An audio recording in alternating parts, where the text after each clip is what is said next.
Viewers, in today's video, we'll tell you how India formed a terrorist armed organization called Shanti Bahini to break up Bangladesh, and the sole purpose of this organization was to stop the construction of hydropower dams in Bangladesh and make Bangladesh permanently dependent on India. This is Momna Babar presenting White News.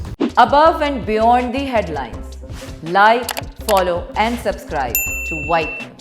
Bangladesh has more than 7.25 trillion cubic feet of natural gas reserves, which India's largest Hindu investors probing into them.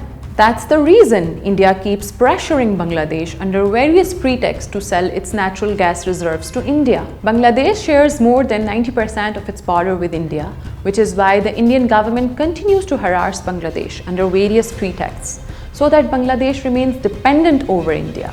To achieve that, India struck its first blow to Bangladesh when the Indian government began building the Faraka barrage just 10 miles away from the Bangladesh border in 1975. And the water of river Ganges, the major river to meet Bangladesh's water needs, began diverting to Hooghly River towards India. It is to be noted that it is the same river Ganges which is called Padma Lake or River Padma in Bangladesh, and River Padma is commonly mentioned in Bengali folklore and poetry. The Faraka barrage has not only severely damaged Bangladesh's fishery sector but also left hundreds of villages barren. Pakistan's Bengali Prime Minister Hussain Shahid Sohrawardi once said that if India do not stop blocking our water, we would like to die fighting India. What India has done is it's not threatening, it is building a dam, and it is threatening to cut off the waters of the three rivers. Under those circumstances, I hope that contingency will never arise. You can well realize that rather than die in that manner, people will die fighting, because that will be the very worst form of aggression. To keep Bangladesh under pressure, the Indian government steals water from Bangladesh to generate electricity, which is then sold to Bangladesh at exorbitant prices.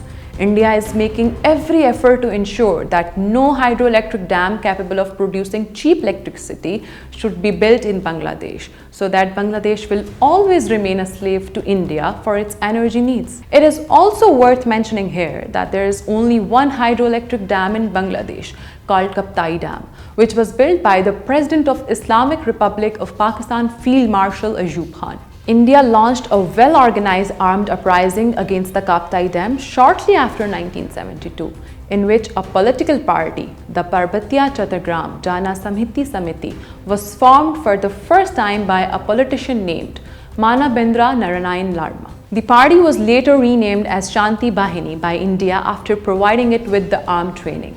Its aim was to attack the Bangladeshi government and establish a separate state for the combined tribesmen on the Chittagong hill tract. In order to keep Bangladesh economically enslaved by India, the drug trade and counterfeit currency in Bangladesh are also found linked with India. A liquefied petroleum gas sharing agreement has recently been signed between Bangladesh and India, on which Indian investors tried to merrily make an announcement proclaiming that Bangladesh has agreed to sell its natural gas to India. But the Bangladeshi government has made it clear that deal is for liquefied petroleum gas only, and that Bangladesh will not sell its natural gas to India under any circumstances. This announcement by the Bangladeshi government proves that Bangladesh has now begun breaking the invisible India shackles around it.